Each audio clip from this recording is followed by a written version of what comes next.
The revival of these decades, I think, has a lot to do with like the music that's kind of been played within our youth now. A lot of it's coming back, which then influences the style that's coming out.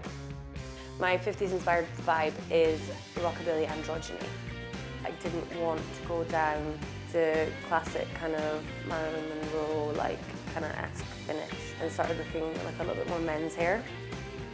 And this to me just brought like a kind of freshness, coolness to the era that I wanted to explore. The key feature was the like rockabilly quiff in the front, literally creating two inward-facing curls, and then kind of wrapping them into like two victory rolls, but pulling it apart so they kind of had that like dishevelled feel to it. The BaByliss tool that was key to making this look was the 25mm titanium tong. It was just the perfect size to create that silhouette without doing anything too tight or too like soft, to get creative and bring the 50s into 2019. I really just loved that process.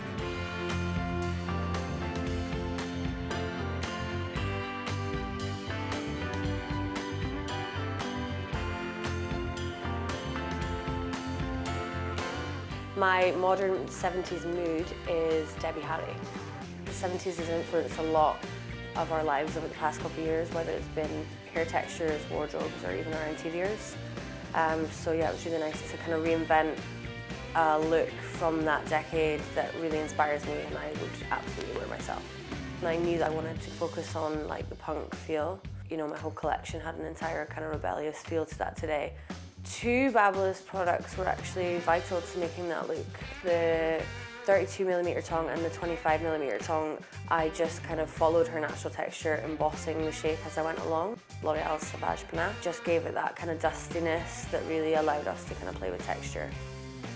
So the modern twist that I've added to this look, I feel were probably like the bangs. They weren't as heavy or chunky as they maybe were seen in the 70s.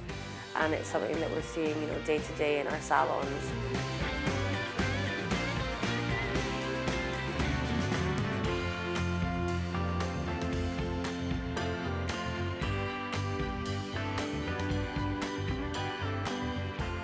My 90s revival is grunge. Kate Moss and Johnny Depp as a couple in the 90s was iconic, and they both had that really lank, greasy hair. The BaByliss Prima Straightener was the perfect tool to use to completely smooth out and allow no volume and completely sculpt it around the head.